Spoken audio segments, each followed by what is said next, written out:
주 앞에 나와 제사를 드리네. 마음 열어 내 삶을 드리네. 주를 봅니다. 끝없는 사랑 날 회복시키네. 이제는 들어 주 보내. 그 능력 날 새롭게 해. 주님의 사랑 날 만지시니 내 모든 두려움 사라지네. 폭풍 속에도 주 붙들고 믿음으로 주와 걷네. 갈보리 언덕 넘어 그 어느 날 주 안에 온전케 되리. 폭풍 속에도 주 붙들고 믿음으로 주와 걷네. 갈보리 언덕 넘어 그 어느 날 주 안에 온전케 되리. 오늘 찬양의 가사처럼 우리가 제사를 드릴 수 있는, 우리가 예배 드릴 수 있는 그 존재 대상은 오로지 주님밖에 없습니다. 어떠한 대상으로도, 어떠한 물질로도, 어떠한 우상으로도 우리는 예배를 드리지 않아요. 드릴 수도 없습니다. 반드시 여러분들 스스로가 주님 앞에 온전히 나오는 그러한 한 시간 될 수 있기를 소망합니다. 다 같이 이 시간 나 스스로를 위해서, 또 우리 가정을 위해서 간절한 마음으로 같이 기도하시겠습니다.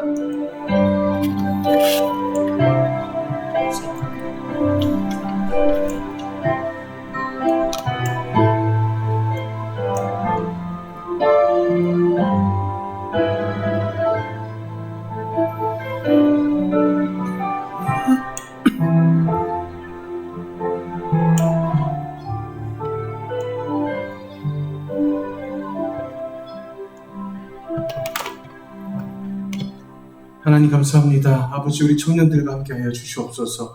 이들 하나하나 주님께서 붙잡아 주시며 진정 오늘 주님 앞에 올려드리는 이 예배가 저희들에게 소망이 되고 기쁨이 되고 감사가 될 수 있기를 간절히 주님 앞에 소원합니다. 이 시간 마치는 시간까지도 주님께 모든 것을 의탁하며 예수님의 이름으로 기도합니다. 아멘. 다 같이 한 목소리로 사도신경 하시겠습니다. 나는 전능하신 아버지 하나님 천지의 창조주를 믿습니다. 나는 그의 유일하신 아들 우리 주 예수 그리스도를 믿습니다. 그는 성령으로 잉태되어 동정녀 마리아에게서 나시고 본디오 빌라도에게 고난을 받아 십자가에 못 박혀 죽으시고 장사된 지 사흘 만에 죽은 자 가운데서 다시 살아나셨으며 하늘에 오르셔 전능하신 아버지 하나님 우편에 앉아 계시다가 거기로부터 살아있는 자와 죽은 자를 심판하러 오십니다. 나는 성령을 믿으며 거룩한 공교회와 성도의 교제와 죄를 용서받는 것과 몸의 부활과 영생을 믿습니다. 아멘. 오늘 우리 예배를 위해서 지은 자매 나가서 기도해 주시겠습니다.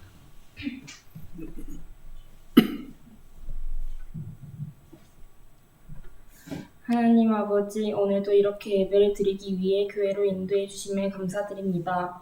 지난 한 주 동안 세상 속에서 살면서 하나님과의 시간을 소홀히 하였으며 하나님의 말씀을 따라 살지 못했던 저희를 용서하여 주시옵소서. 한절기로 일교차가 큰 요즘입니다. 청년부 모두의 건강을 지켜주시옵소서. 그리고 이제 2022년도 2달 정도밖에 남지 않았습니다. 하나님의 계획 속에서 남은 한 해를 잘 마무리할 수 있도록 도와주시옵소서.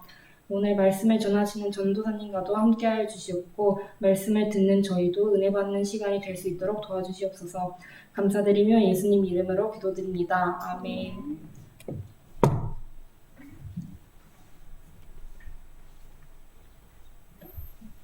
네, 오늘의 말씀 신명기 14장입니다. 14장 22절에서 29절까지의 말씀이에요. 22절에서 29절까지의 말씀 같이 교독하면서 읽겠습니다.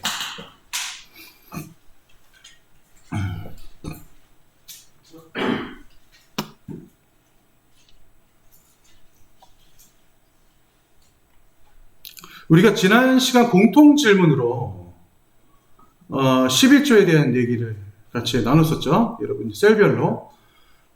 그것은 제가 오늘 같이 여러분들과 나눌 이 말씀 때문에 제가 여러분들에게 그 지난주의 말씀을 그 공통 질문을 그렇게 십계명에 관련해서 드렸고요. 여러분들이 신앙생활을 하는 데 있어서 아주 중요한 그 메시지가 될 것이며 중요한 여러분들의 신앙생활에 그것도 평생의 여러분들의 신앙생활에 중요한 위치를 차지하는 부분이 될 거라고 저는 확신합니다. 그렇기 때문에 여러분들이 오늘 같이 저와 함께 나누는 이 말씀을 통해서 같이 함께 은혜 나눌 수 있기를 소망합니다. 자, 교독하면서 한번 읽어볼게요. 너는 마땅히 매년 토지 소산의 11조를 드릴 것이며 내 하나님 여호와 곧 여호와께서 그의 이름을 부시려고 택하신 곳에서 내 음식과 포도주와 기름의 11조를 먹으며 또 내 소와 양의 처음 난 것을 먹고 내 하나님 여호와 경외하기를 항상 배울 것이라. 그러나 내 하나님 여호와께서 자기의 이름을 두시려고 택하신 곳이 내게서 너무 멀고 행로가 어려워서 내 하나님 여호와께서 그 풍부히 주신 것을 가지고 갈 수 없거든. 그것을 돈으로 먹고 그 돈을 쌓아두고 내 하나님 여호와께서 택하신 곳으로 가서 내 마음에 원하는 모든 것을 그 돈으로 사되 소나 양이나 포도주나 독주 등 내 마음에 원하는 모든 것을 구하고 거기 내 하나님 여호와 앞에서 너와 내 건속이 함께 먹고 즐거워할 것이며 내 성읍에 거주하는 레위인은 너희 중에 분깃이나 기업이 없는 자이니 또한 저버리지 말지니라. 매 3년 끝에 그의 소산의 10분의 1을 다 내어 내 성읍에 저축하며 너희 중에 분깃이나 기업이 없는 내 성중에 거류하는 객과 및 고아와 과부들이 와서 먹고 배부르게 하라. 그리하면 내 하나님 여호와께서 내 손으로 하는 범사에 내게 복을 주시리라. 아멘. 자, 성경 전체 66권을 두고 봤을 때 여러분 11조에 대해서 얘기가 나오는 부분이 그렇게 많지는 않아요. 많지는 않은데 그 중에서 가장 많은 부분을 할애하는 부분이 바로 오늘 우리가 읽었던 이 본문입니다. 먼저 여러분들 우리 지난 시간에 11조에 대한 그 질문이 뭐였는지 기억이 나요? 우리 지난주에 11조에 대한 질문이 뭐였죠? 그렇지. 믿음의 척도인가? 이 11조는 과연 축복의 척도인가? 믿음의 척도인가? 약간 비슷하면서 틀릴 수 있는데 어쨌거나 11조는 축복의 척도처럼 알려져 있습니다. 동의하시나요? 라는 질문이었어요. 그죠? 이거 자체만으로 하더라도 다양한 응답들이 나왔어요. 이것만 하더라도 여러분. 자, 두 번째 11조는 왜 해야 할까요? 라는 이 질문에 대해서도 물론 여러분들이 뭐 약간의 어떤 그런 고민들은 있었을 거라고 생각을 합니다. 근데 일단 11조를 왜 하던 이게 축복의 척도이든 아니든 그게 중요한 것이 아니라 제가 일단 전제는 깔고 갈게요. 어떤 전제냐? 11조는 반드시 해야 되는 하나님의 명령이 맞습니다. 명령이 맞아요. 그죠? 그 여러분들도 이미 어렸을 때부터 수없이 들어봤을 거예요. 자, 우리 혜연이가 밖에 나가서 지금 현재 돈을 벌고 있어요? 안 벌고 있어요? 안 벌고 있죠. 그 11조 어떻게 내? 용돈을 내. 용돈 받은 건 낼 수 있어? 거기서 꼭 11조 떼기 어려울 텐데 용돈에서 떼기 어려울 것 같은데 꼭 용돈 얼마 된다고 용돈이 글쎄 모르겠다 한 달에 100만 원 되면 뭐 큰 문제는 없을 것 같은데 자 말씀 하나만 더 읽어보겠습니다. 자, 이 말씀은 얼마나 중요한 말씀이냐면, 외국은 모르겠어요, 솔직히. 대한민국 전국에서 웬만한 목사님들이라고 한다면 이 말씀을 가지고 설교 한 번 정도 안 해본 목사님들이 없을 정도로 굉장히 유명한 말씀입니다. 자, 말라기 3장 10절 말씀입니다. 같이 한번 읽어볼게요. 시작. 만군의 여호와가 이르노라. 너희의 온전한 11조를 창고에 들여 나의 집에 양식이 있게 하고 그것으로 나를 시험하여 내가 하늘문을 열고 너희에게 복을 쌓을 곳이 없도록 붙지 아니하나 보라. 자, 마지막 보세요. 너희에게 복을 쌓을 곳이 없도록 내가 붙지 아니하나 보라. 내가 붙나 안 붙나 너는 잘 봐봐. 내가 복을 주나 안 주나 잘 봐봐. 뭐를 하면? 11조를 하면. 말라기 3장 10절의 말씀을 가지고 여러분 설교를 들어본 분들이 이해할 분명히 있을 거예요. 이거는 뭐 우리 교회만이 아니라 뭐 다른 교회에서 들을 수도 있고요. 특히 대한민국은 수많은 목사님들이 이 말라기 3장 10절 한 절의 말씀을 가지고 그 헌금에 대한 중요성, 11조에 대한 중요성에 대해서 많은 말씀을 하십니다. 자, 오늘 제가 이 말씀을 전하기 전에 제가 지금 전제로 제가 먼저 말씀드렸죠. 자, 11조는 어떻다? 반드시 해야 되는 하나님의 명령이다. 첫 번째 전제예요. 자, 그런데 제가 조금 여러분들에게 좀 부연 설명을 먼저 해드리고 갈게요. 저는 오늘 이 설교를 여러분들보다 20대 미만의 학생들이나 아니면 지금 장년부의 어른들에게는 절대 하지 않을 거예요. 예, 왜냐? 중고등학생들한테는 크게 와닿지가 않기 때문에 하지 않는 거고요. 어른들에게는 이미 이 말씀에 대한 어떤 중요성이나 이런 것들이 너무 고착화되어 있어요. 그렇기 때문에 굳이 저는 장년부 설교에서는 이 설교를 하지는 않을 거예요. 제가 직접 담임 목회를 하게 되지 않는 이상. 예, 제가 담임 목회를 하게 되면 이 설교를 제가 당연히 하겠죠. 자, 먼저 제가 어떠한 사례를 말씀드릴게요. 제가 이게 굉장히 여러분들 삶에 이게 접촉되는 부분이라서 제가 말씀을 드리는 거예요.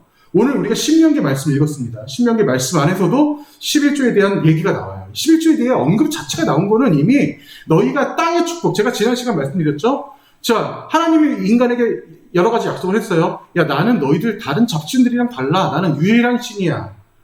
이거는 3,500년 전에 있을 수 없는, 그때 당시에 정말 아주 독보적인 이스라엘에게만 하나님께 주셨던 메시지 중에 하나, 나는 너희들에게 유일한 신이야. 유일한 하나님이야. 내 이름은 뭐야? 내 이름은 여호와야 라고 하면서 직접 알려주셨죠. 그죠? 그러면서 이 신명기의 어떠한 그 본론, 가장 중요한 부분에 대해서 제가 이렇게 여러분들에게 말씀드렸잖아요. 자, 같이 한번 따라해볼까요? 자, 쉐마, 이스라엘. 자, 이거 여호와지만 어떻게 읽는다고? 아도나이. 다시, 아도나이. 엘로헤누. 아도나이.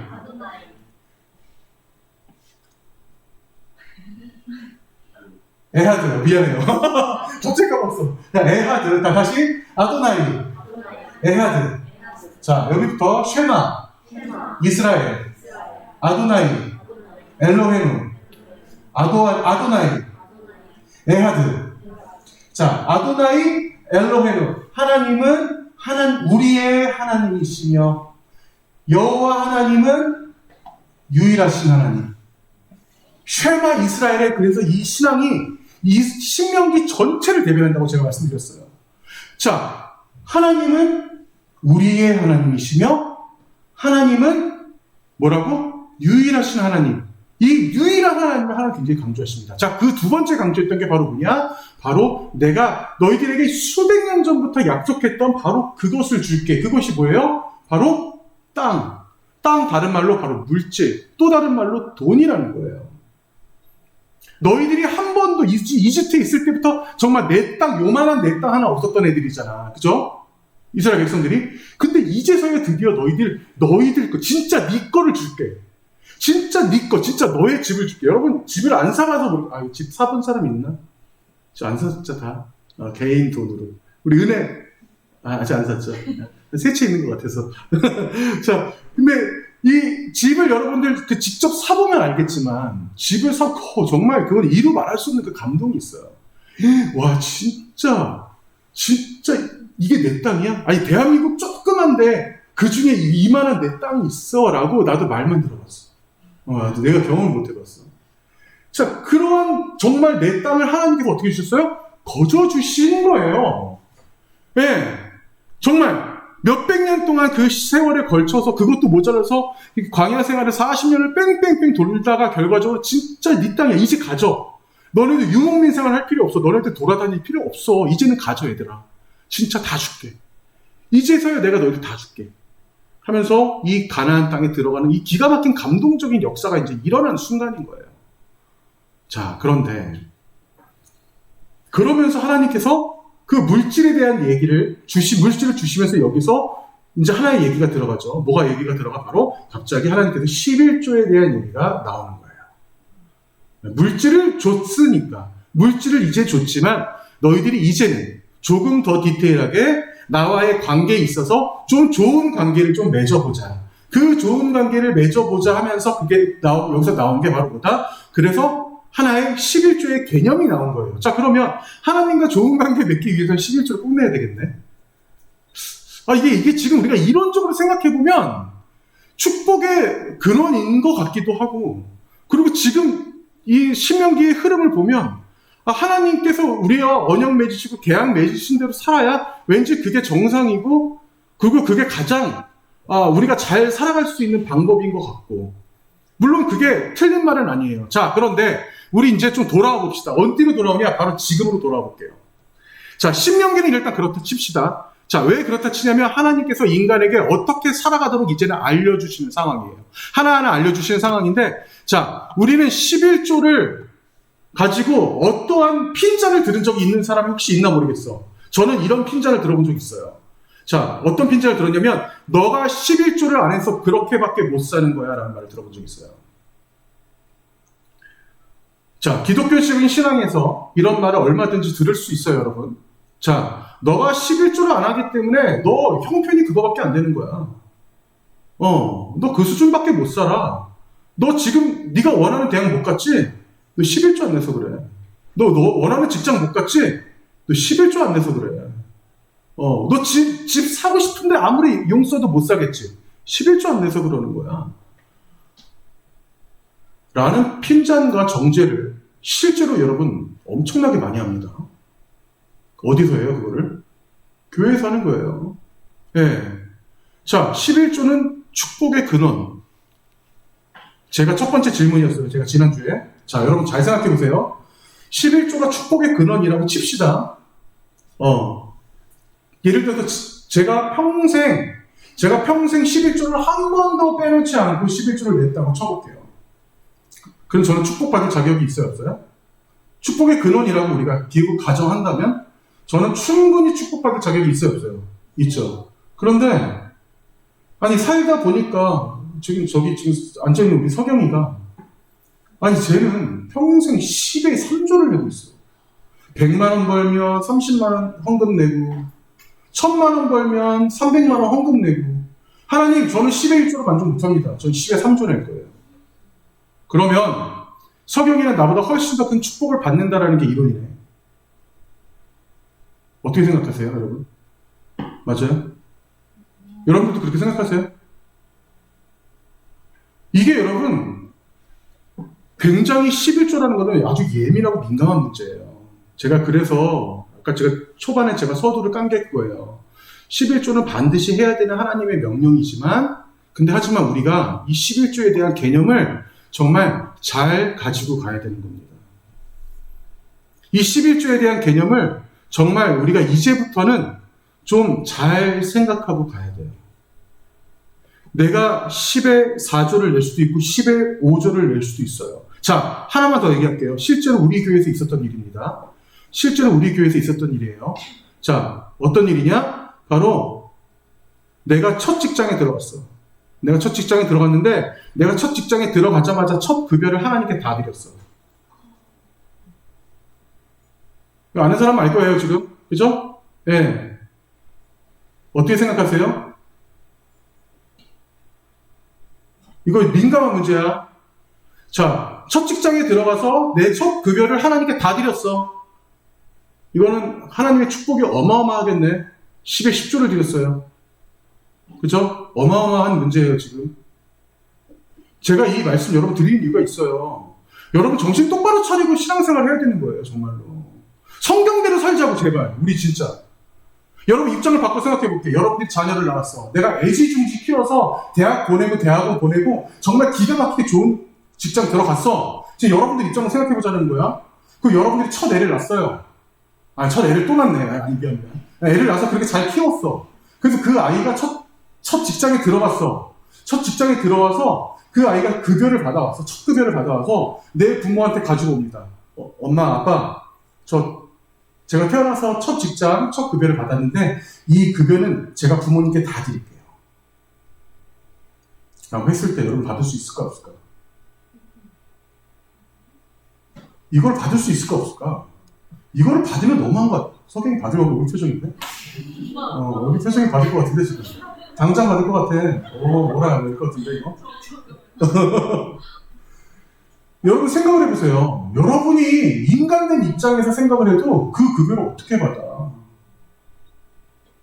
근데 그거를 헌금으로 드렸을 때 여러분 그걸 하나님이 기쁘게 받으신다라고 여러분 생각하세요, 정말로? 자, 한 가지 예외는 있습니다. 어떤 예외가 있냐면 내가 첫 급여를 받기 직전에 하나님과 긴밀한 이 교류가 있었어요. 교감이 있었어요. 나한테 엄청난 하나님께서 큰 감동을 주셨어. 하나님, 제가 도저히 제 첫 급여를 하나님께 바치지 않고서는 견딜 수가 없습니다. 저 이거 하나님께 다 드릴게요. 하고 다 드렸어. 그건 가능해요. 그런데 교회에 어느 순간 갑자기 말도 안 되게 문화가 된다거나 누군가 그렇게 가르친다거나 해서 첫 급여를 내가 하나님께 다 드린다? 이건 말도 안 되는 이론인 거예요. 입장을 바꿔 생각해 보자고. 하나님이 여러분들이 첫 급여를 진짜 다 헌금으로 바치길 하나님이 원하시겠냐라는 거야. 그런 하나님이 여러분들 주머니에 있는 돈이 교회에 헌금으로 내길 바라는 그런 하나님이냐고. 하나님이 그 정도밖에 안 돼요? 자, 하나만 더 얘기해 볼게요. 아까 제가 처음에 얘기한 거. 누구는 10의 1조 내고 누구는 10의 3조 냈어. 그럼 그게 축복의 척도라면 10의 3조 낸 사람이 더 큰 축복 받아요? 하나님이 그거밖에 안 돼? 우리랑 물질로 거래해요, 하나님이? 조금도 관심 없어요. 여러분들이 롤스로이스를 타고 다니던, 여러분들이 스파크를 타고 다니던 하나님 관심도 없어요, 여러분들에게.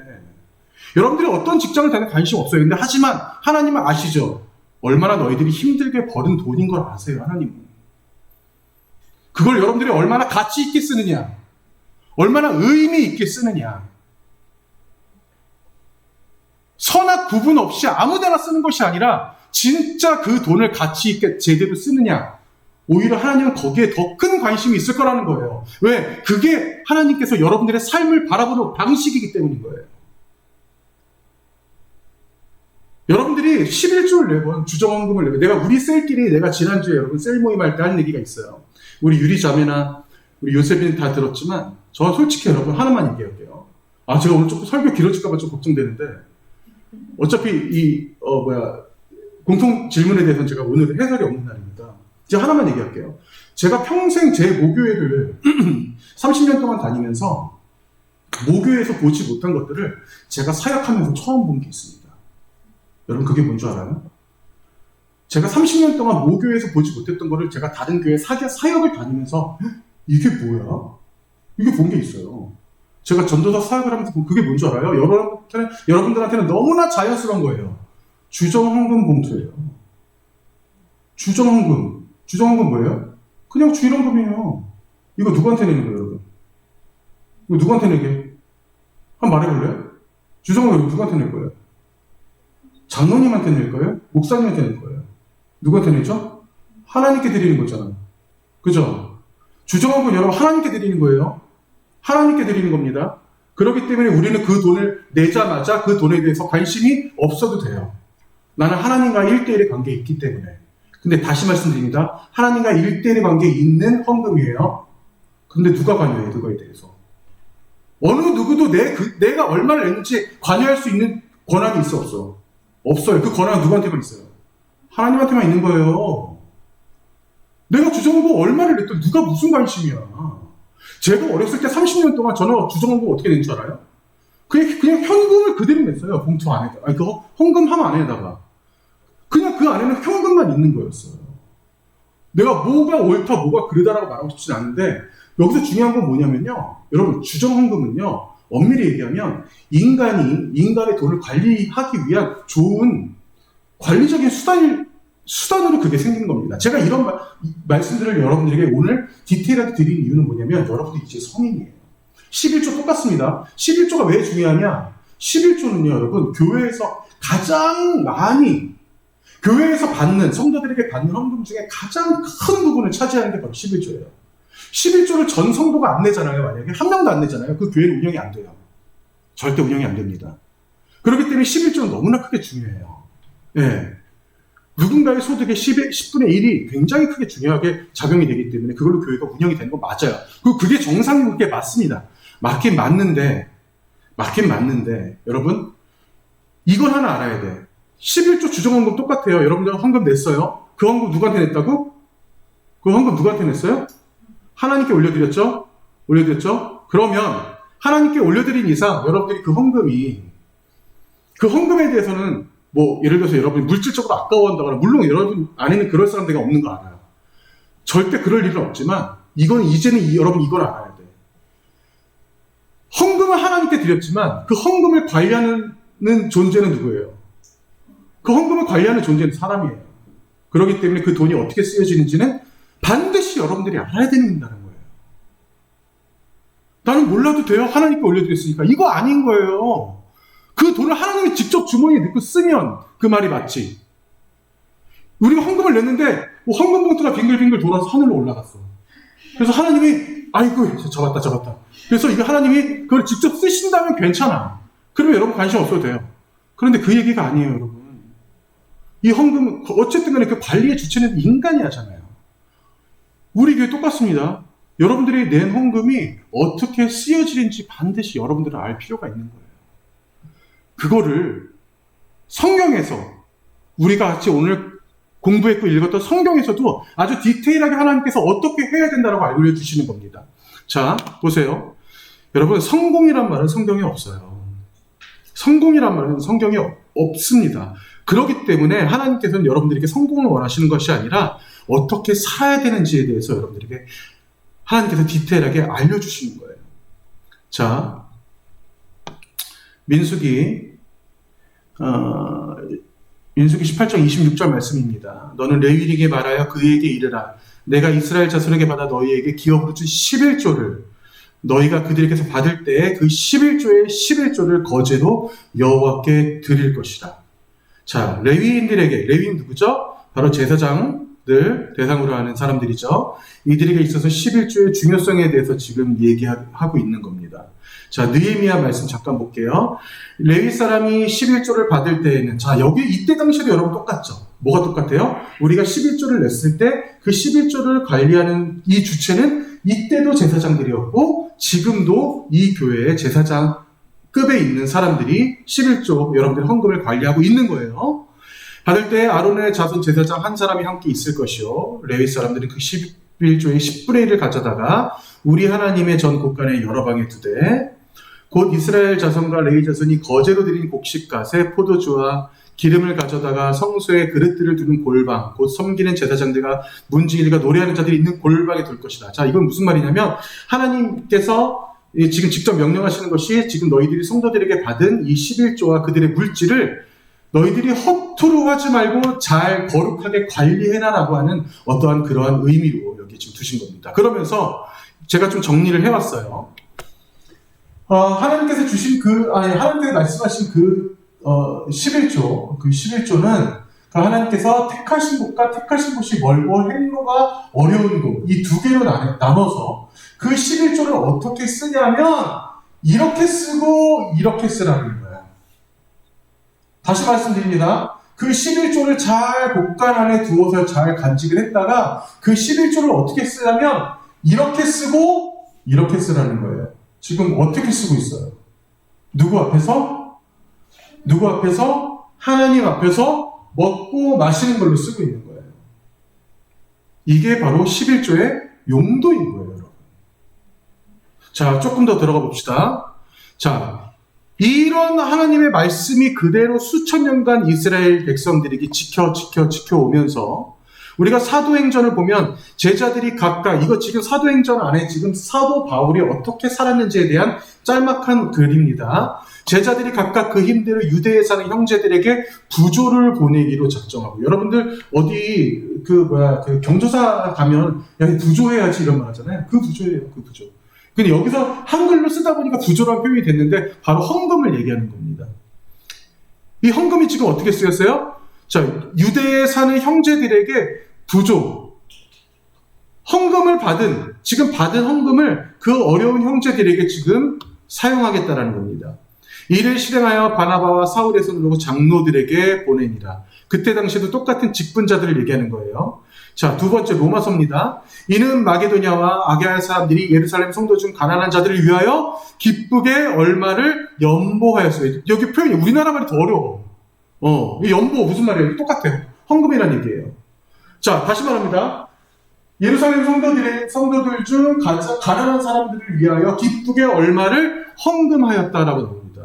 자, 누구를 위해서? 바로 가난한 자들을 위해서 헌금을 했어요. 저때 당시에도. 저때가 언제예요? 지금으로부터 2000년 전이에요. 저희가 기뻐서 하였거니와, 저희들이 기뻐서 헌금했대요. 또한 저희는 그들에게 빚진 자니 만일 이방인들이 그들의 영적인 것을 나눠가졌으면 육적인 것으로 그들을 섬기는 것이 마땅하니라 라고 나오죠. 자, 하나만 더 봅시다. 자, 본격적으로 예수님께서는 자신의 삶을 통해서 보여주십니다. 헌금에 대해서 디테일하게 보여주세요. 어떻게 디테일하게 보여주시냐면, 보세요. 예수께서 이르시되 여자여 내 말을 믿으라. 이 산에서도 말고 예루살렘에서도 말고 너희가 아버지께 예배할 때가 이르리라. 자, 예배할 때가 이르리라. 자, 여기서 예배라는 단어, 여러분 집중하세요. 예배라는 단어. 너희는 알지 못하는 것을 예배하고 우리는 아는 것을 예배하노니 이는 구원이 유대인에게서 남이라. 자, 제가 지금 예배를 강조하고 있죠. 그죠? 하나 더. 자, 아버지께 참되게 예배하는 자들은 영과 진리로 예배할 때가 오나니 곧 이때라. 아버지께서는 자기에게 이렇게 예배하는 자들을 찾으시느니라. 아버지께 참되게 예배하는 자들은 영과 진리로 예배할 때가 오나니 곧 이때라. 아버지께서는 자기에게 이렇게 예배하는 자들을 찾으시니라. 하나님은 영이시니 예배하는 자가 영과 진리로 예배할지니라. 왜 이렇게 지금 예배에 대해서 계속적으로 반복되는데 우리가 지금 여기서 지금 뭔가 빠뜨리고 있는 게 있어요. 예배가 나오는데 여기서 말하는 예배는 포괄적으로 지금 얘기하고 있는 건데 도대체 여기서 말하는 예배가 뭐냐? 바로 여기서 말하는 예배 안에 포함되는 게 있습니다. 그게 바로 뭐냐? 바로 여러분들의 헌금의 행위예요. 다시 말씀드립니다. 헌금의 행위는 물질을 드리는 것만이 아니라 그 행위 자체가 곧 뭐다? 예배라는 거예요. 자, 더 디테일하게 들어갈 거예요, 여러분. 자, 예수께서 눈을 들어 부자들이 헌금함에 헌금 넣는 것을 보셨어요. 자, 실제 예수님 시대에 일어났던 일이에요. 근데 그때 어떤 과부가 2렙돈 넣는 것을 보셨어요.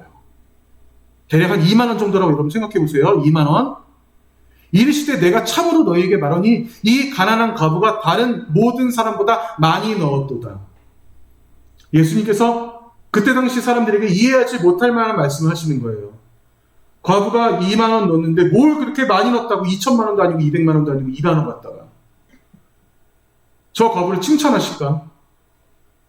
저들은 그 풍족한 중에서 헌금을 넣었거니와 이 과부는 그 가난한 중에서 자기가 가지고 있는 생활비 전부를 넣었느니라 하십니다. 여기서 말씀하시는 예수님의 그 진리는요, 우리에게 시사하는 바가 굉장히 커요. 제가 아까 말씀드렸지만 저는 11조를 냈고요. 우리 서경이는 10의 3조를 냈어요. 그러면 서경이에게 훨씬 더 큰 축복이 갈 것이냐? 여러분들 상식적으로 생각해도 아닌 것 같잖아. 그죠? 아닌 것 같잖아요. 그렇다면 하나님 지금 여기서도 예수님께서 말씀하시는 것은 그건 과연 어떤 것을 우리에게 말씀해 주시고 싶으신지 우리는 조금 더 여러분들 스스로가 이걸 이제는 판단할 때가 됐습니다. 자, 27절 오늘 읽었던 말씀이에요. 레위인은 여러분 제가 늘 말씀드렸지만 자신의 재산이 없는 자예요. 그죠? 재산이 없는 자이기 때문에 레위인, 다시 말씀드립니다. 제사장은 여러분들의 헌금을 통해서 제사장은 그들의 삶을 영위하는 건 맞아요. 그거는 성경에서도 나온 것처럼 그거는 맞습니다. 그런데 이제부터 좀 정리가 들어갈 거예요. 매 3년 끝에 그의 소산의 10분의 1을 다 내어 그 성읍에 저축했습니다. 그러면서 너희 분깃을 이렇게 썼는데 제가 이것을 표로 정리해 왔어요. 자, 이때 당시에 여러분 매년 11조를 내서 주인과 레위인이 7년 주기로 첫째 해와 둘째 해를 잘 보관했습니다. 그리고 3년째 되는 해에 그 11조를 가지고 레위인뿐만이 아니라 거기에서 어려운 사람들을 위해서 그 11조가 다 쓰여졌어요. 네, 이게 실제로 여러분 보세요. 그때 당시에 있었던 이스라엘의 11조 쓰는 패턴이었어요. 4년째, 5년째 다시 또 잘 보관했다가 6년째 똑같이 어려운 자들을 위해서 그 11조를 사용했어요. 자, 여기서 기가 막힌 건 뭐냐면 7년째예요. 7년째 휴경이라고 되어 있죠. 7년째는 여러분들 그 대학교에서도 우리 그 교수님들 아니면 큰 교회에서 목사님들도 안식년을 지키잖아요. 안식년. 7년째 되는 해 안식년이어서 그 해에는 안식년 때는 보통 연구를 한다거나 아니면 유급으로 급여는 받지만 1년 동안 뭔가 다른 활동을 하시죠. 뭐 가르친다거나 아니면 교회에서도 1년 동안 그 목사님은 그냥 쉬셔요. 급여는 다 받지만. 자, 그런데 이 7년째 이스라엘 백성들에게 이 7년째는 어떤 해였냐면 1년 동안 11조를 내지 않고 자신들이 낸 11조를 가지고 그 이스라엘 백성 전체가 먹고 사는 해였던 거예요. 전체가 먹고 사는 해였던 거예요. 그렇게 11조가 쓰였다는 겁니다. 네. 하나님께서는 결과적으로 우리 다시 정리를 합시다. 그러면 여러분 하나님께서 원하시는 그 11조는 도대체 어떻게 쓰였어요? 하나님께서 원하시는 그 11조는 어떻게 쓰여지기를 원하시는 거예요? 그 11조는 반드시 그 11조는 누구 하나가 독식해서 배를 불리는 것이 아니라 그 11조는 우리 교회와 우리 교회가 있는 이 지역사회가 같이 먹고 살 수 있을 만한 바로 그런 돈이 11조인 거예요, 여러분. 그렇게 11조가 쓰여지는 게 가장 가치 있는 거고 성경적인 거라는 겁니다.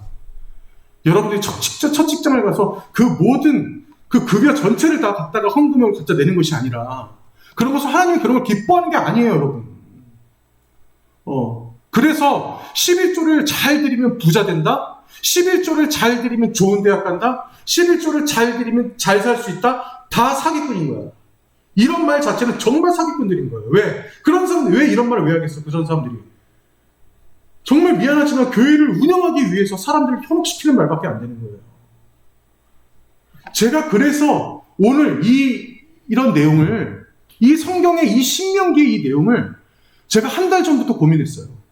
우리 청년들에게 이 말씀을 내가 정말 디테일하게 내가 전할까 말까.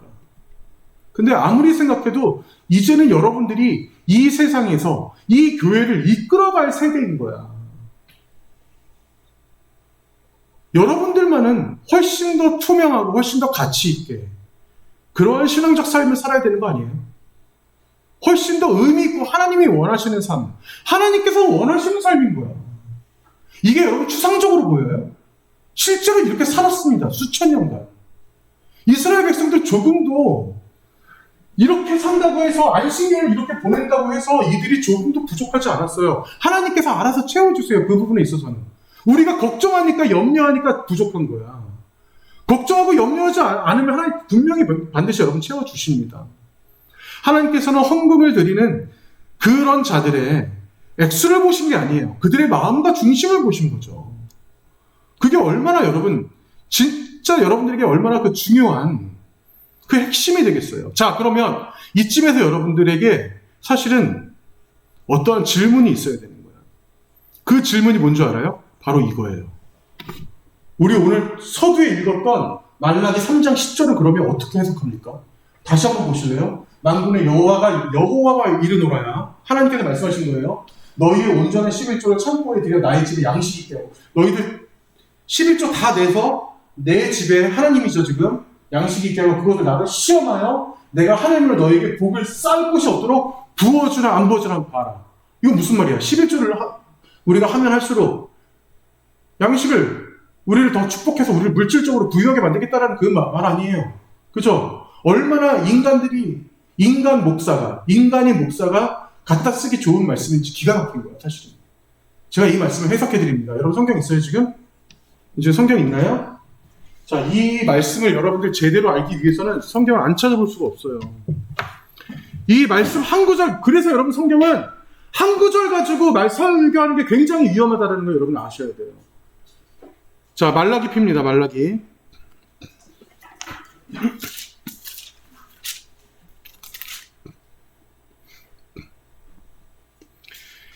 자, 말라기 보시면 말라기가 1장, 2장, 3장, 4장까지밖에 없어요. 여러분 말라기 책도 되게 짧아요. 그죠? 자, 그런데 하나님께서 지금 이 3장 10절의 말씀, 이게 뭐가 달라질 줄 알아?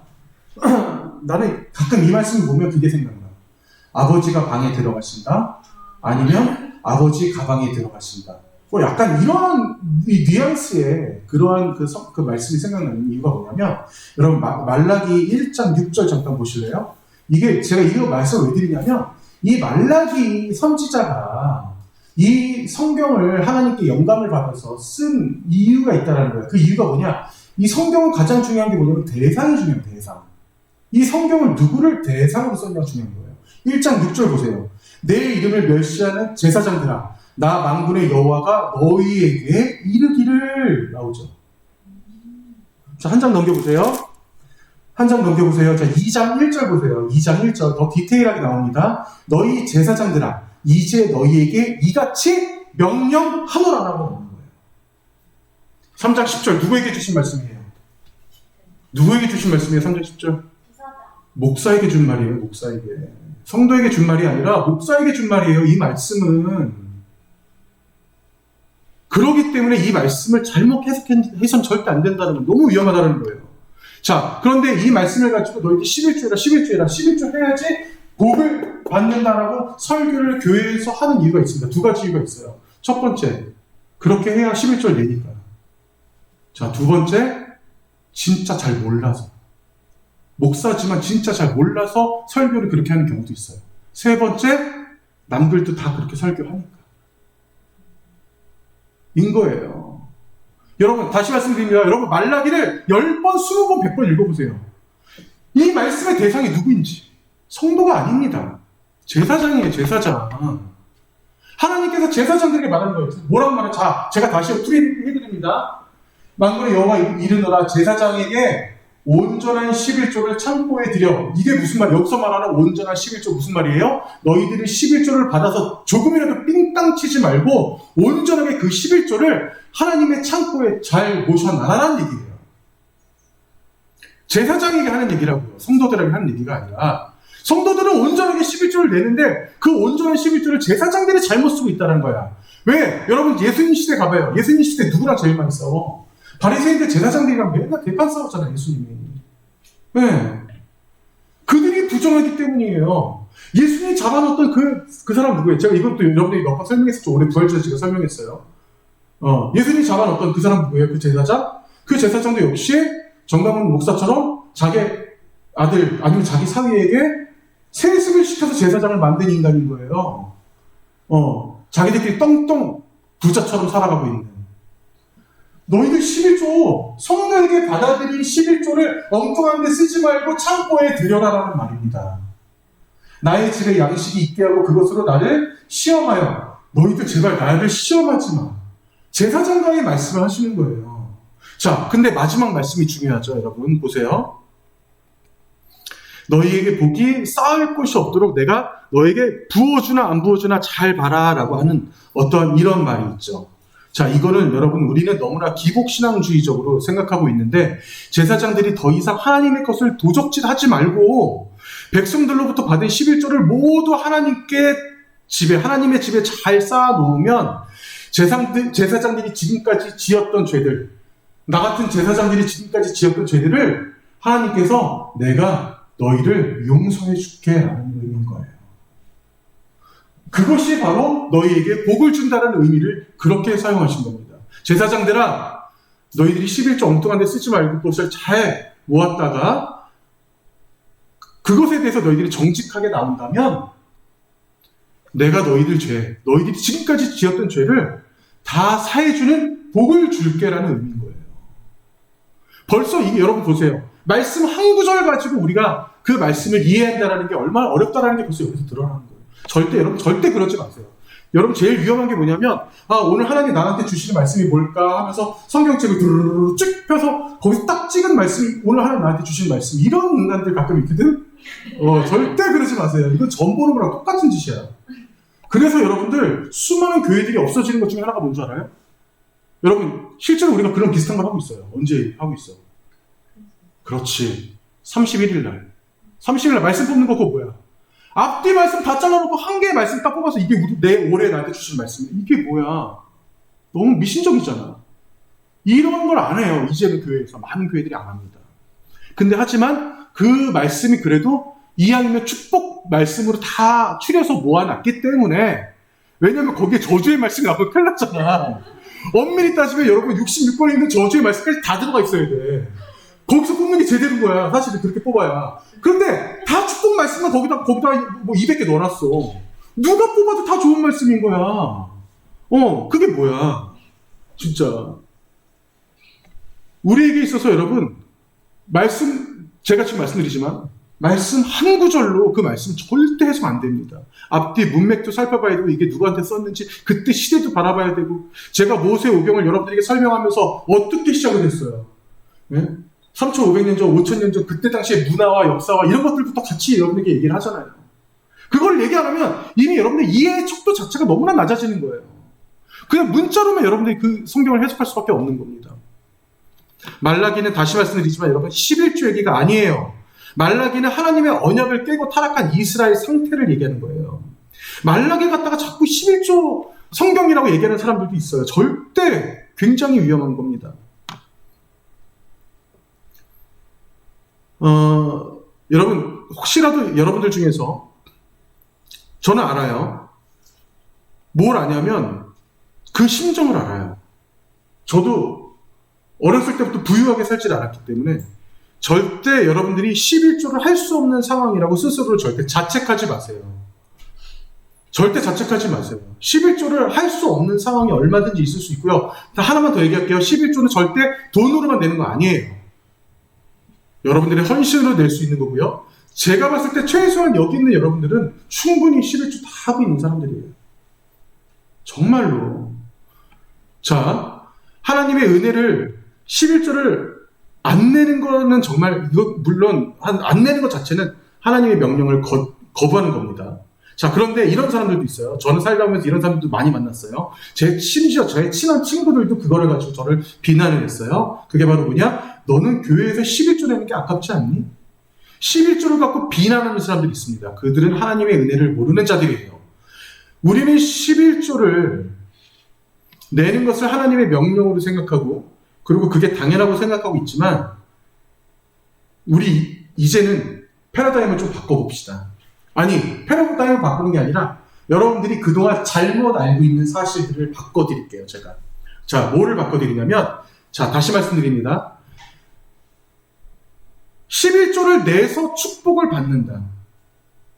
11조를 내서 축복을 받는다. 이 말이 위험한 이유에 대해서 제가 아까 말씀드렸어요. 왜 위험해요? 그렇다면 도대체 얼마를 내야 돼?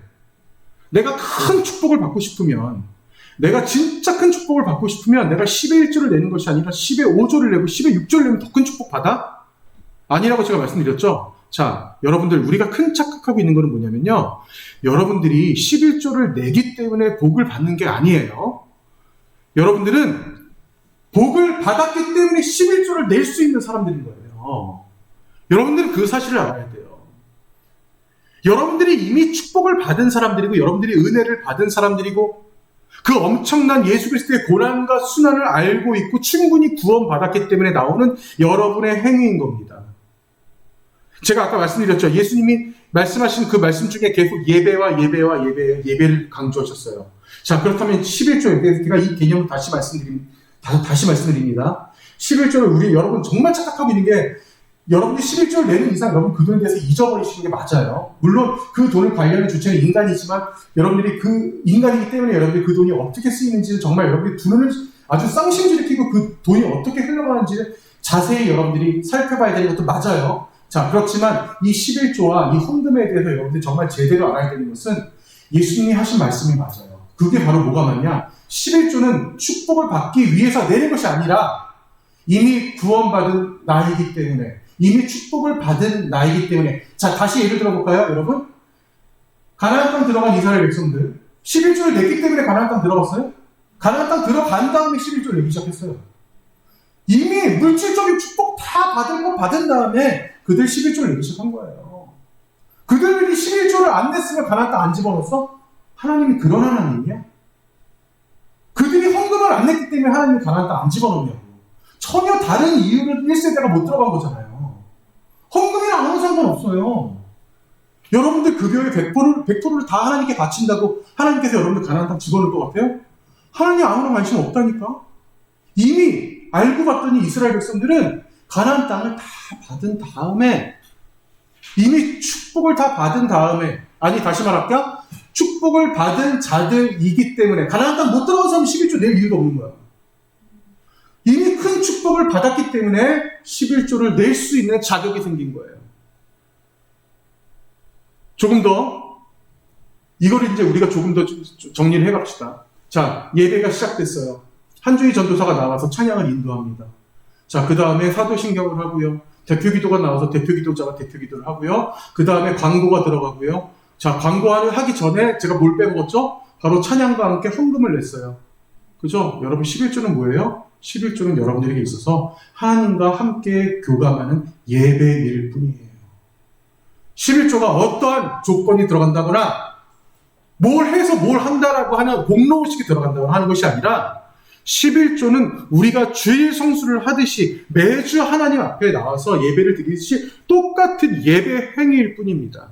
제가 지난주에 여러분들에게 드렸던 그 공통 질문, 사실은 제가 이 질문을 만들면서도 솔직히 말씀드리면 되게 어이가 없었어요. 내가 이런 질문은 이게 맞는 질문일까? 11조를 왜 해야 할까요? 두 번째 질문 있잖아요. 11조를 왜 해야 할까요? 당연히 우리가 해야 되는 의무가 있죠. 근데 있는데 저는 여기다 이렇게 답을 달고 싶어요. 예배의 과정이다. 하나님께 올려드린 예배의 과정일 뿐인 거예요. 네. 자꾸 여러분들 습관적인 신앙생활에 빠지지 마세요. 다시 말하지만 하나님의 관심은 여러분들의 물질이 아니에요. 여러분들 존재 자체를 사랑하세요. 여러분들 주머니에 여러분이 어떤 옷을 입고 있던 어떤 액세서리를 하든 관심 없어요. 그냥 여러분들 존재 자체가 하나님은 사랑스러우신 거예요. 그분의 본질은 이미 은혜 주시고 구원 주심 안에서 이미 여러분들이 충분히 누리시면 되는 거예요. 그냥 누리시면 되는 겁니다. 구약을 통해서 하나님께서 명령하셨다면 그 명령을 예수님이 실현시켜 주시고 부활 이후에 사도 바울과 지금의 우리들이 그거를 지키고 있는 겁니다. 자, 보세요. 자, 11조를 정리합니다. 드림으로 축복을 받는 것이 아니라 이미 축복을 받은 자들의 뭐다? 예배이다. 11조는 그냥 예배일 뿐이에요. 자, 다시 11조만 하나님의 것이 아니라 여러분들 잘 생각해 보세요. 여러분들이 11조를 드렸어. 여러분들에게 남은 것은 뭐야? 11조를 드렸어. 왜 11조는 당연히 하나님의 것이잖아요. 그죠? 자, 이거 굉장히 중요한 질문이에요. 오늘 사실 제가 이 메시지로 여러분들과 이 11조에 대한 얘기를 좀 이제 마무리를 하고 싶긴 한데요. 여러분들이 10을 받았어. 10의 수익이 있었어. 자, 11조를 하나님께 올렸어. 그러면 나머지는 누구 거야? 나머지 누구 거죠? 내 거야? 자, 나머지 뭐 남았어요? 10의 9조 남았죠? 10의 9조도 하나님 거잖아.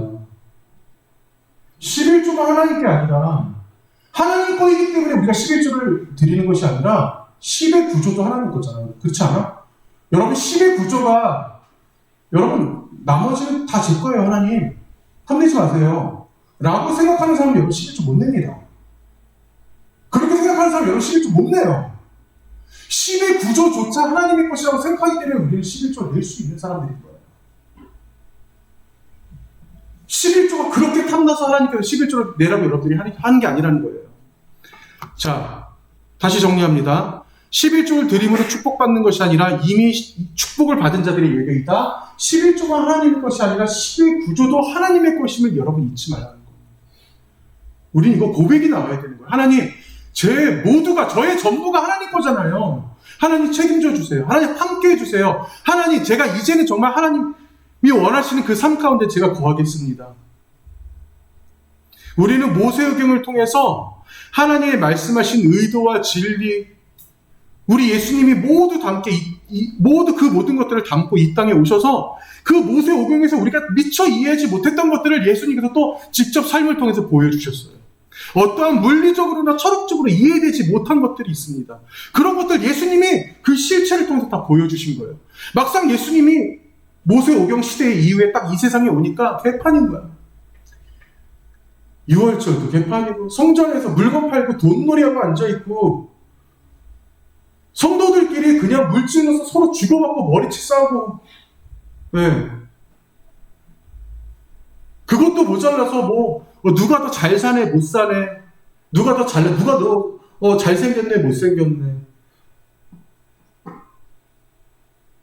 정말 하나님께서 진짜 그 안에서 예수 그리스도의 그 안에 진짜 있는, 우리는 이해할 수 없는 그런 아가페의 절대적인 사랑을 주님께서는 그걸 보여주시려고 이 땅에 오신 거예요.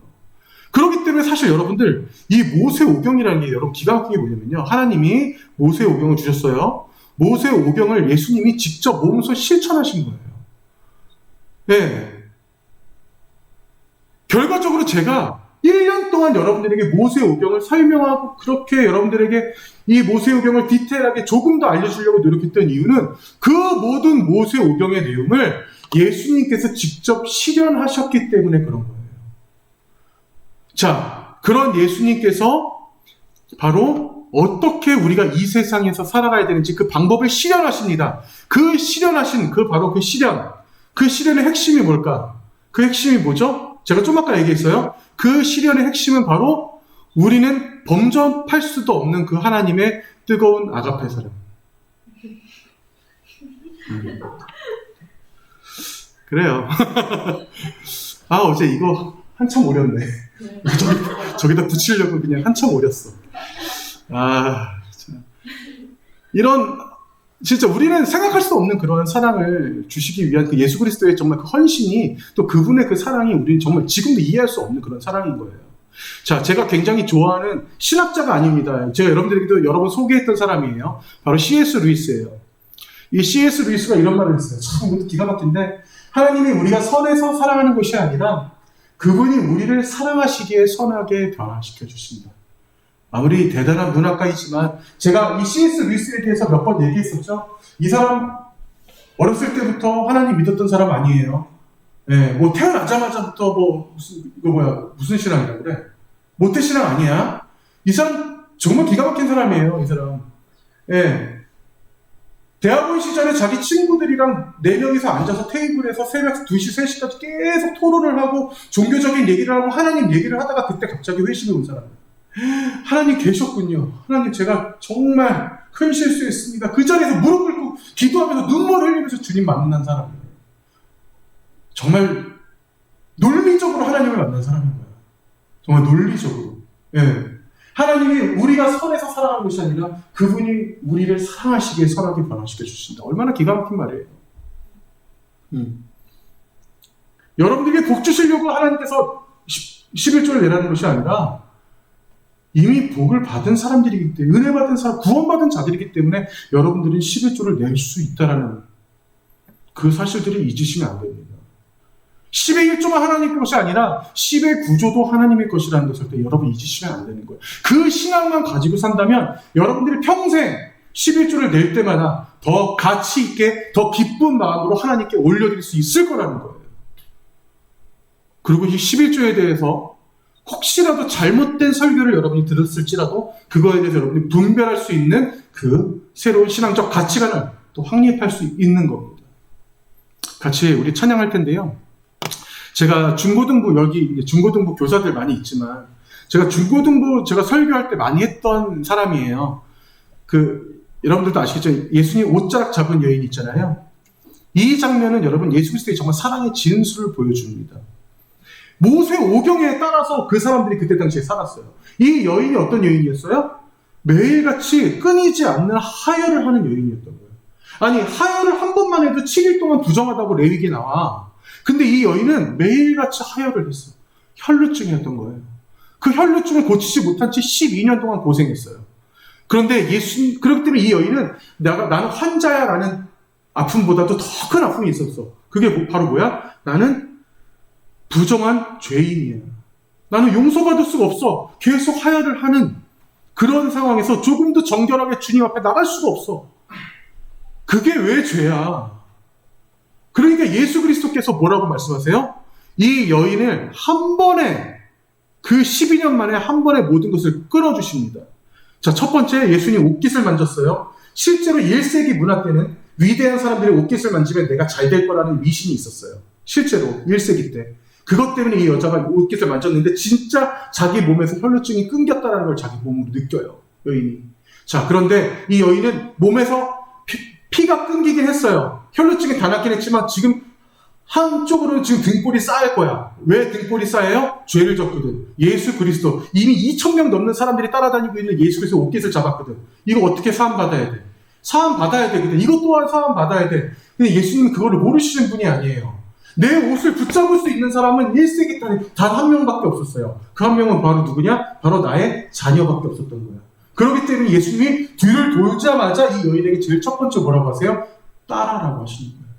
와, 저 정말 센스쟁이 아니에요?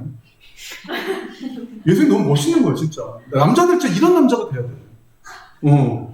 아니, 센스가 넘치는 그 순간에, 그 복잡한 상황에 따라. 그러면서 그 다음 말씀이 뭐라고 하시냐? 너의 믿음이 너를 사하였다. 너를 고칠 수 있었다. 이 말이 왜 중요하냐면요. 12년 동안 이 여인을, 이 여인을 아는 주변 사람들은 매일같이 정죄했어요. 야, 저 여자 죄인이야. 저 여자 얼마나 큰 죄를 지었는지 12년 동안 몸에서 피가 멈추질 않아. 이렇게 생각했단 말이야. 그때 당시 사람들은. 아니, 여러분들, 우리나라도 여러분들 억울한 며느리들이 있잖아. 결혼하자마자 남편이 1년 안에 죽었어. 그러면 시어머니가 뭐라고 그래? 저 마누라 잘못 만나서 내 아들 죽었다고. 이런 식으로 말하는 거랑 지금 똑같잖아. 뭐 다를 게 뭐가 있어요. 이 여인이 12년 동안 혈루증 앓고 있는 게 이 여인의 죄 때문에, 야, 쟤 얼마나 조상들이 큰 죄를 지었으면 저는 이 여인이 뭔 죄야? 그런데 예수님께서 뭐라고 말씀하세요? 따라 너의 믿음이 다른 것도 아니고. 이 여인 누가 고쳤어요, 지금? 누가 고쳤어? 예수님이 고쳤잖아. 예수님이 고쳤지 이 여인의 믿음 때문에 고쳐진 거야? 아니에요. 예수님이 고쳐주셨잖아요.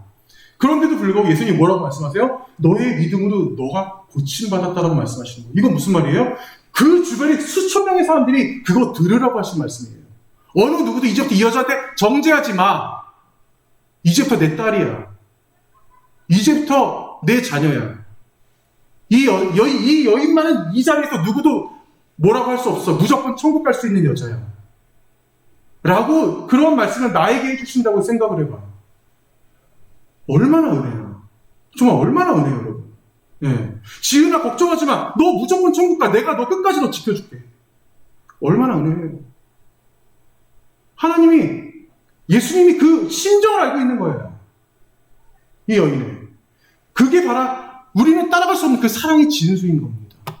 예. 그게 바로 모세 오경을 실현시키시려고 왔던 바로 예수님의 그 진수. 같이 우리 찬양하면서 그 여인의 심정 같이 함께 나눌 수 있길 소망합니다.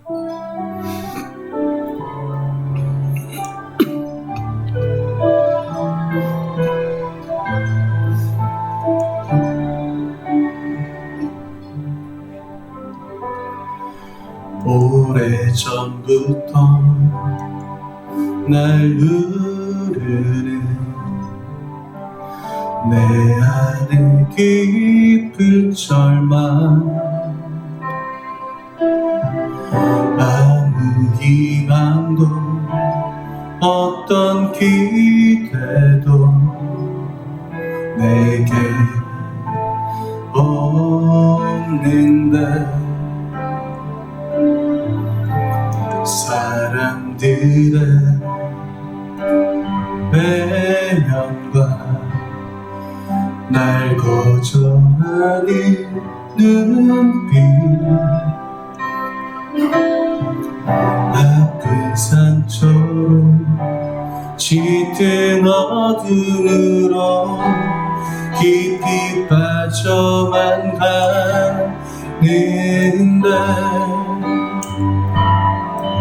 어디선가 내 곁에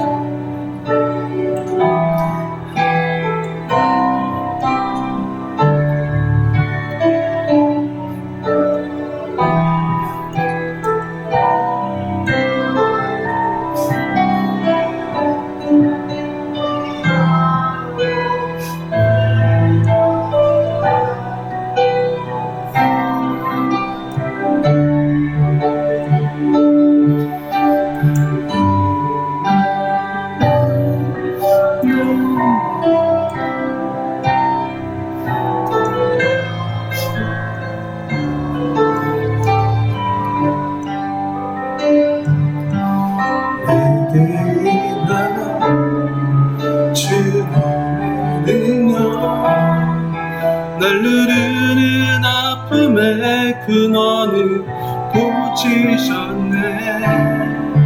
날 바라보시네. 나의 연약함 주님은 아시네. 깊은 절망에서 날 자유케 하신 사랑 나 찬양해. 이 시간 오늘 말씀을 기억하면서 같이 우리 기도하겠습니다. 우리에게 부모도 있고 우리 형제도 있어요. 우리를 사랑해주는 사람들 많이 있지만 살다 보면 내 존재가 얼마나 외로운 존재라는 걸 여러분들 스스로도 알게 될 겁니다. 그 어느 누구도 날 책임져 줄 수 없을 때, 그 어느 누구도 내 인생을 돌아봐 주지 않을 때, 내가 몸이 아플 때에도, 내가 건강하고 기쁠 때에도 그 말을 들어줄 사람이 없다면 우리는 외로움에 철저히 갇혀져 있습니다. 주님밖에 없습니다. 주님 사랑합니다. 이 시간 간절한 마음으로 기도하시겠습니다. 하나님 감사합니다. 아버지, 주께서 저들을 기뻐 받아주시고 그 사랑으로 무장시켜 주시며 온전히 저희들이 주님만 생각하는 그 은혜 가운데 거할 수 있도록 도와주시옵소서. 아버지의 사랑이 얼마나 큽니까? 저희들이 그 주님의 사랑을 만족하고 살아갔을 때 아버지, 저희를 용서하여 주시옵소서. 이들을 더욱더 주님의 손길로서 붙잡아 주시며 이미 2000년 전에 오셨다 신 그 주님을 저희들이 믿는 가운데, 그 믿음 가운데, 그 기적 가운데 아버지께서 함께 행하여 주시오. 주님의 말씀으로 함께 하시며 주님께서 직접 보여주시며 직접 말씀하여 주시며 주님께서 이들과 동행하여 주시옵소서. 아버지의 따뜻한 손길로서 주님께서 감싸주시며 주님 없이는 저희들이 단 1분 1초도 살아갈 수 없음을 고백하며 나갈 수 있길 소망합니다. 저들과 함께하여 주시옵소서. 아버지요, 주님께서 저들 붙잡아 주시옵소서. 아버지,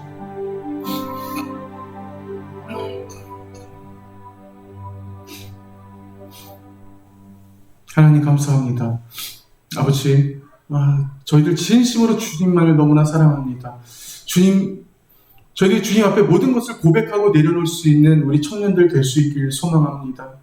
이들의 살아가는 그 모든 인생 속에 주님께서 함께 하시고 그 발걸음 속에 주님께서 그 발걸음 하나하나 주님께서 인도하여 주시옵고 이들의 머리카락까지도 샌다고 하시는 우리 예수 그리스도의 그 사랑 가운데 저희들이 그 주님의 사랑을 다시 한번 이 세상에 전하며 나갈 수 있는 자들 될 수 있기를 소망합니다. 절대 이기적이거나 가치 없는 인생을 사는 것이 아니라 주님께 모든 것을 내려놓고 아버지, 정말 주 예수 그리스도만이 저의 인생의 소망이며 저희들의 모든 것이 되는 나의 주 아도니아, 그 예수 그리스도만을 저희들이 외칠 수 있는 우리 청년들 될 수 있기를 간절히 소망합니다. 이들이 살아가는 데 있어서 앞으로 어떻게 저희들이 나아가야 될지, 저희들의 모든 인생과 이들의 학업과 이들의 사업과 이들의 가정과 이들의 건강과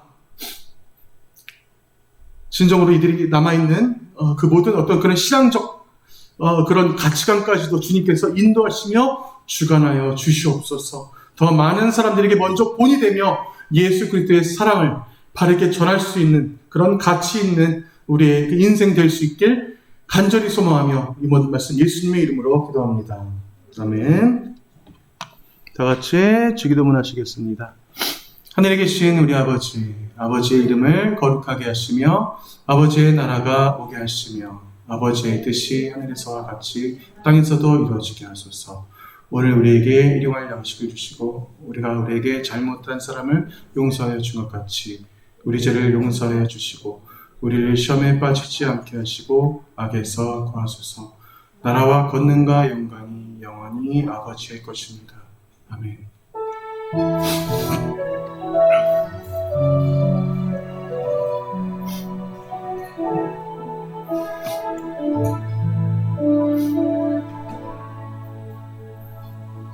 자, 오늘 공통 질문은 제가 드리는 마지막 공통 질문이 될 것 같아요. 다음 주는 우리가 셀 모임이 없어요. 그래서 예수님이 이 땅에 오신 이유는 무엇일까요? 라는 질문과 그리고 예수님은 나와 나의 인생에 어떤 의미가 될까요? 자, 이거 너무 상투적으로 여러분 질문을 받아들이지 말고 나를 기준으로 여러분 질문을 받아들여 주세요. 나를 기준으로 해서 나에게 주님께서 오신 이유는 무엇일까?